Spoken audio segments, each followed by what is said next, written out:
So, if you are relatively new at reselling, I have 9 things that I think a beginner reseller should know.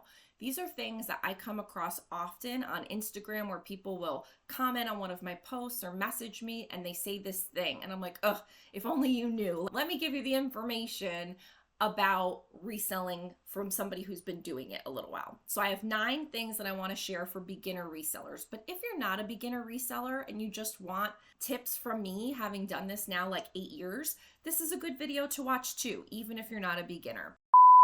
Download your free reseller resource guide today. I constantly update and share with you discounts, favorites, tools, and resources to help you with your reselling business. After the video, click the link in the description and get your totally free guide today. So the first tip is don't share other people's stuff. So when you get on Poshmark, and I don't remember because it's been so long now for me, I don't know how you kind of find out about sharing other people's things. I guess Poshmark sends you emails, or maybe it's like in, the little pop-ups at the top, like it's a Poshmark driven thing. But I remember knowing that you needed to share other people's things, because if you share other people's items, they will share your items back, and then everybody's going to make money.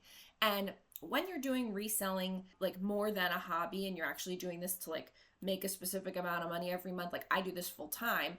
Some people do this part-time, but they're still wanting to count on $1,000 a month or $500 a month or $2,000 a month or whatever it is. You're doing it more than just a hobby. It's not like just for fun. You're trying to get a profit out of it.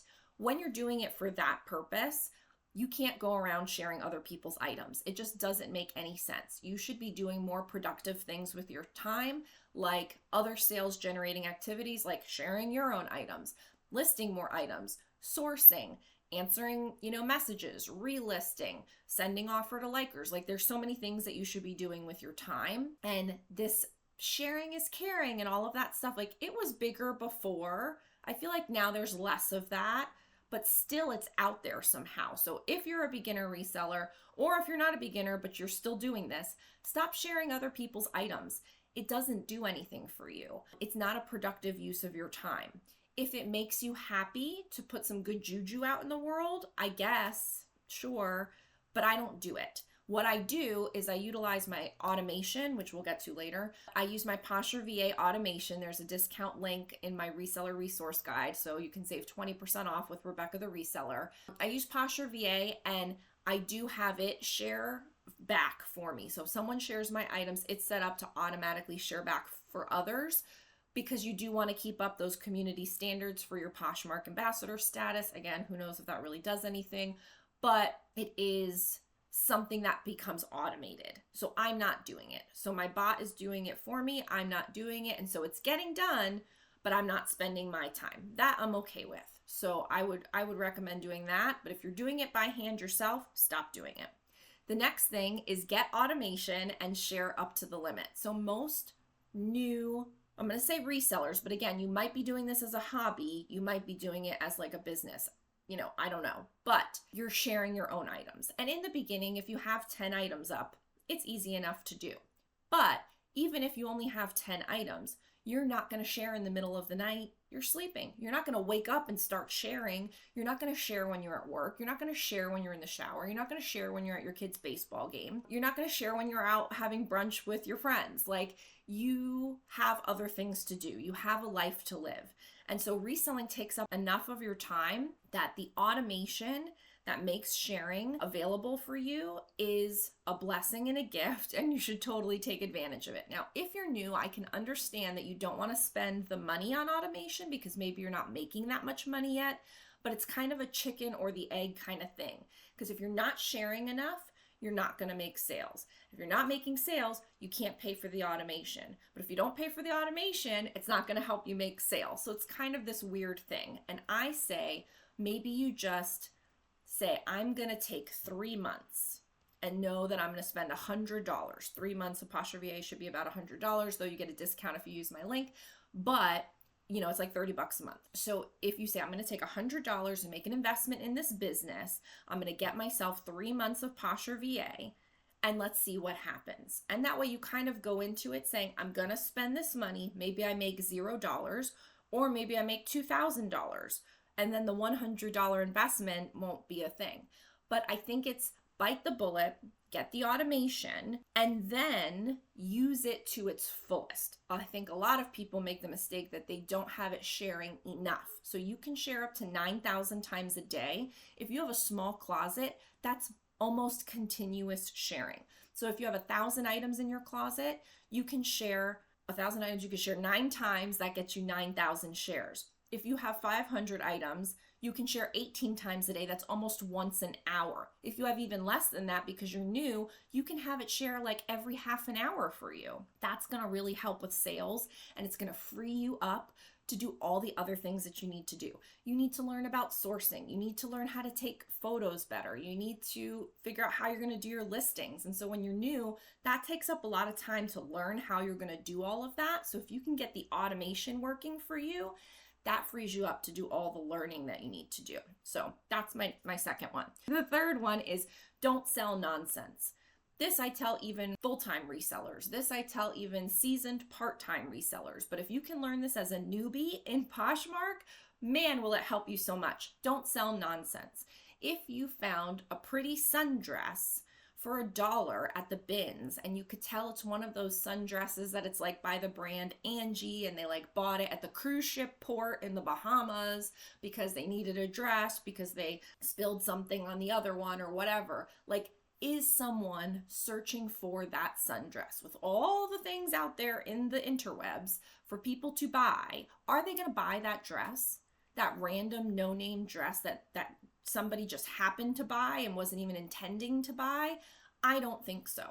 Does someone need and is searching for and is seeking out to buy a tank top that maybe only cost $8 to begin with, let's say from like Old Navy or something, and it has a flaw in it? No, nobody wants that. Nobody's looking for that. Nobody needs that. And it's a waste of your time to buy it, to photograph it, and to list it. And I would argue that even if you had it in your house, it would be a waste of time, even though you weren't buying it, to take photos of it and list it. Now, the opposite side to that is that when you're new, you should take stuff from your house and list it. And you should learn on things that you didn't spend your money on sourcing. So I agree with that. But I think even then you should be picky about the things that you put in your closet, because what it does is it sets a precedent for the kinds of things that you put in your closet. So if I was just starting now and I went through my closet, I said, what do I want to sell? I would sell dresses, outerwear, sweaters, jeans, things of note. If it was a t-shirt, a tank top, a pair of shorts, or anything that was no name or a low value name, I wouldn't put it in my closet. I would just take it to a buy sell trade store. I would donate it to Goodwill. I wouldn't waste my time listing it, because knowing what I know now, which is why we're all here, I know it's not going to even sell. Or if it does, it's not going to sell for very much, and so it wasn't worth it. I would rather see you take your free stuff that you have that's really good and list that. Get free stuff from your friends that's really good and list that. Then start going and buying stuff that's really good and list that. Don't fill your closet. Don't do all the work on things that are just kind of like nonsense. So I also have a video about my NOLO list, which are things that I don't buy. Like, no, I don't buy it. And so you might want to check that video out, NOLO list. The next one is, I think you should start a chronological inventory system from the get-go. Now, this is hard because, again, if you are very new and you're just doing this as a hobby, you're kind of testing it out. You're not really sure that this is going to be a thing for you. But if you've moved into, I'm still new, but I've decided that I want to do this and this is a thing that I'm doing, I would recommend that you start the chronological numbering system. I have a whole video on it, but basically it's going in order of numbers, chronological numbering system. So you're not using letters. There's no bins letters. There's none of that. It's this is item 1. This is item 2. This is item 3, 4, 5. You can get little number labels. You can handwrite it, whatever you want to do, but start with numbers and start it chronological, and you just keep going up. And like, I put them in IKEA bags as my bins. I don't use bins. I use IKEA bags. And on the IKEA bag, it says 1 through 25. 26 through 50, 51 through 75, 76 through 100, and it goes up. I mean, now I'm into 8,000. But what happens is, as you sell off items in 1 through 25, And as you sell off items in 26 through 50, now those bags are half full. You can smush them together. And now that bag becomes 1 through 50 instead of 2 bags. That's 1 through 25 and 26 through 50. And so you just smush your bags together. That frees up a new bag at the end, and you just keep adding numbers at the end. You don't have to worry about clothespins and index cards and which number's available and what number's available on your spreadsheet and all of that stuff. I have learned because I've done every single system known to man. It's all a giant waste of time. And they're all difficult to do. And the only one that has been like 0 time spent on it once I set it up is the chronological numbering system. It's so fast, it's so easy, it's hands down the best one. So if you start that from the beginning, you'll be way better off from me because I spent time changing over systems every little while. First, it was just bins with jeans and tops, and then that turned into 2 bins of jeans, and I had to sort it by size, and then I started writing what the brand was, and like so many systems, so much wasted time. I bought different kinds of supplies. Don't do any of that. Just skip over it. Do the chronological numbering system. It's the only system you'll ever need. It will grow with you no matter how large your closet gets, and it will be amazing. So there's a separate video on it to check that out for sure, but go with the chronological numbering system and save yourself a lot of time and effort. I want to make you aware of the hottest, the best deal I have ever offered in my Rebecca the Reseller Academy. To find it, all you have to do is scroll all the way down to the bottom and you will find this right here. Hot deal, best value, all courses and digital downloads for life. This is it, friends. This is as good as it's going to get. I'm giving you everything I have in my academy, all the digital downloads, all the courses for just $20. The best part is if I create a new digital download going forward, you will get it absolutely free. This is the time to lock in the best deal I have ever offered. All you have to do is go to Rebecca the Reseller Academy, scroll down to Hot Deal, and purchase it for $20. If you're wondering what comes in this, it's everything. So you're going to get all of my courses, and you're also going to get all of the digital downloads that I've created, including my keywords list, my listing forms, my Poshmark closet signs. Everything that I have created and everything that I ever will create will be yours for literally $20. The next one, because again, I didn't number these, is don't take it personal on offers and ratings. So I see a lot of people in the comments of Instagram posts, in Facebook groups, in my YouTube comments, and they say, well, this situation happened and they gave me a 3 rating. What should I do about it? Nothing. I don't even read my ratings. I don't look at my ratings. I don't get upset if somebody leaves me a bad rating. I don't do anything because there's nothing you can do and it doesn't even benefit you to do it. Now, if you suck and everybody's giving you bad ratings, yes, maybe it might be good to like pay attention to that. But if you're a good reseller and someone gives you a 4, first of all, I wouldn't even know if somebody gave me a 4 because I don't check. I send out multiple packages every single day. Sometimes it's 10, sometimes it's 3, sometimes it's 15. I'm not going back 3 days later and looking at what happened to it. I see the notifications come in. Sometimes I see it says so-and-so gave you a rating. I'm like, well, whatever. I don't bother because I can't fix it. That person's probably never coming back to your closet anyway. And there's really nothing you can do about it. So people get all up in arms about these ratings, and it's just a giant waste of time. So I wouldn't worry about ratings. So that's ratings. The next one is offers. You put up your high-end dress for $100 and someone offered you $20 and this lowball and how rude and I'm insulted and didn't they see my offer chart? You guys know how I feel about offer charts. But anyway, so it's like, don't worry about any of that. You have a dress for $100. They sent you $20. Counter back with your best and move on. Or take the $20, whatever you want to do. But don't complain about it. Don't hem and haw about it. Don't ruin everybody else's day about it. Just deal with the business situation at hand and move on. Sell another item. Go list something. Go source something. Go do something. People waste so much time wondering and complaining and asking and checking and seeing and doing all this stuff. It's unnecessary and it's not going to get you more sales. So stop it. Stop it. Stop it. Stop it, because I don't want to answer these questions anymore about what to do with your 4-star rating and what to do if they send you a low ball offer. This is a business. If it's a hobby for you, do whatever you want.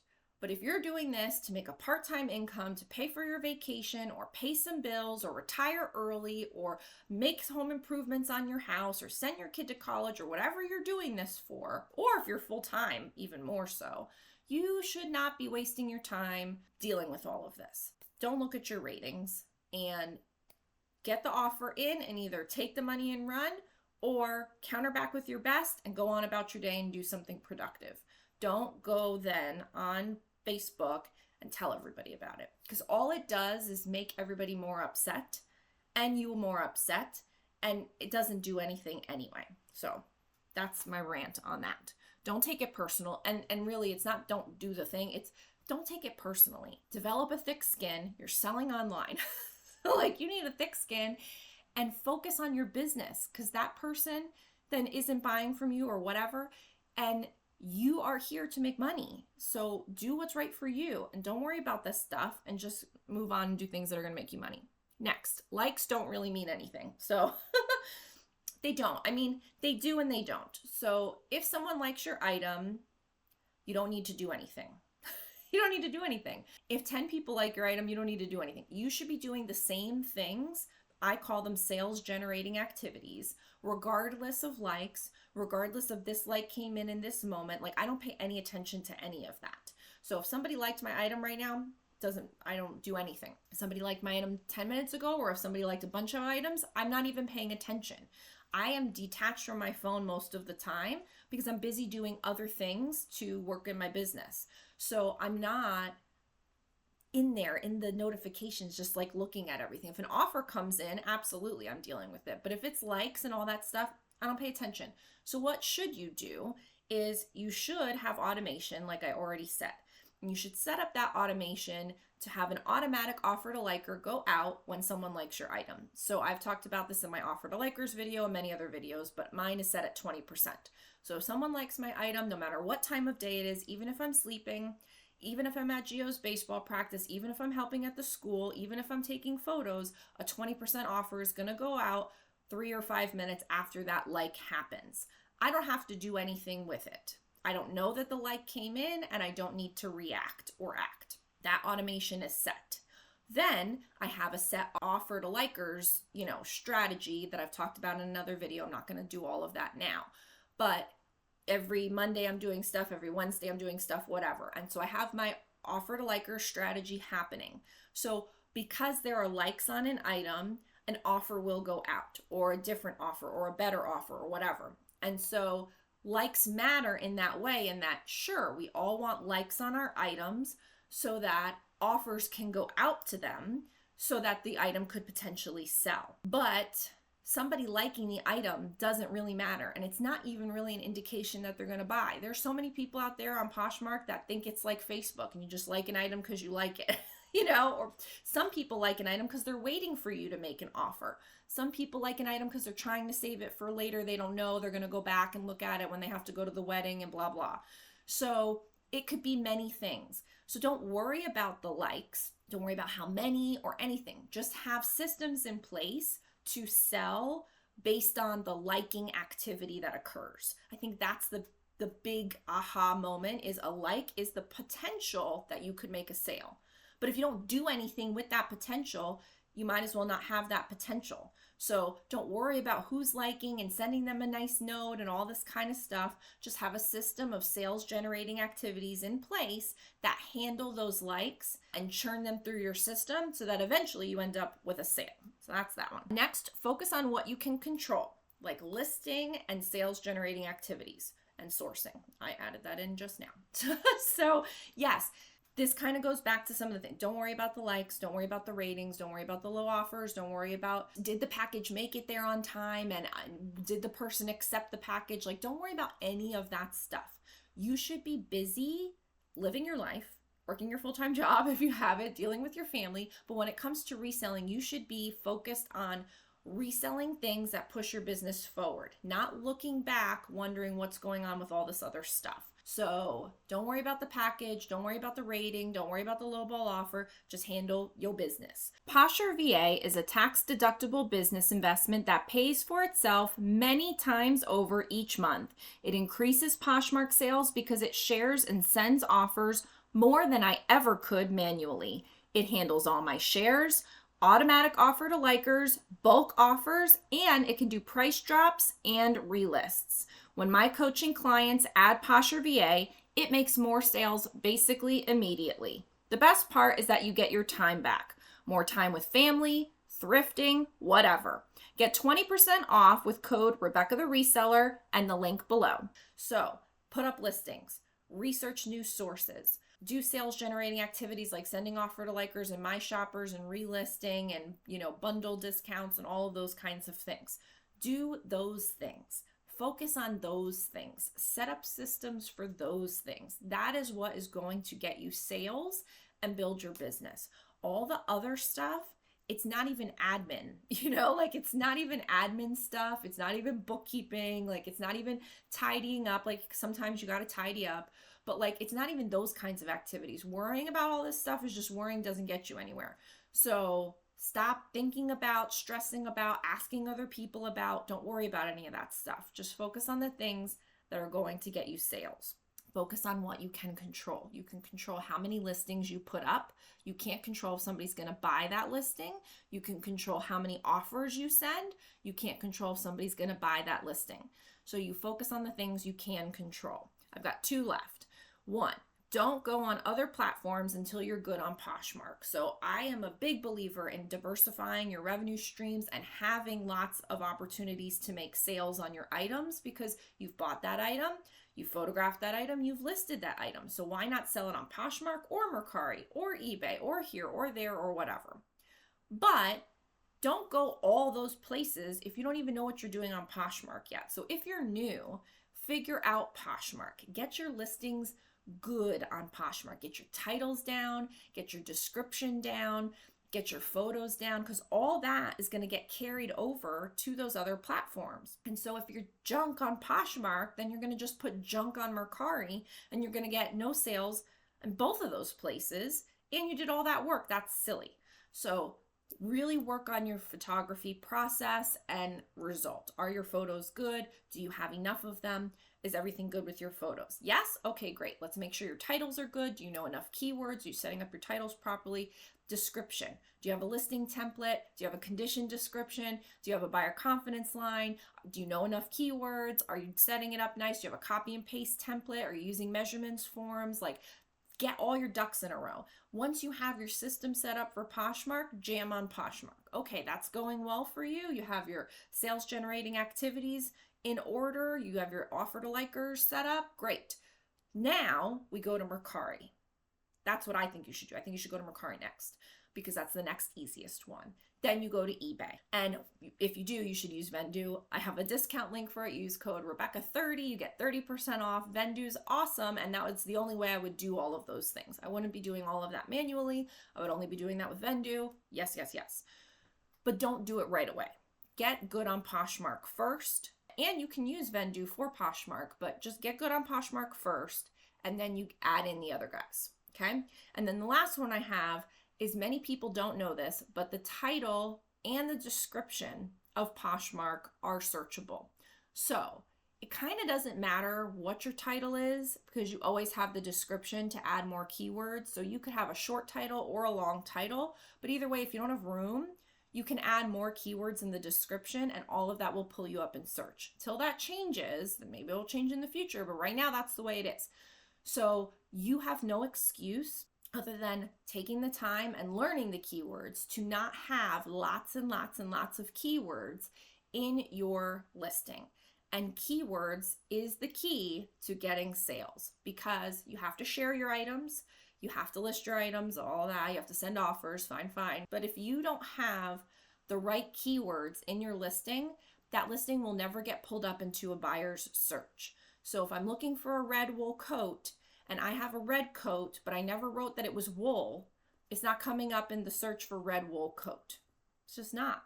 So you need to have those keywords in there, and the title and the description is searchable. And so don't forget that you have both of those available to you.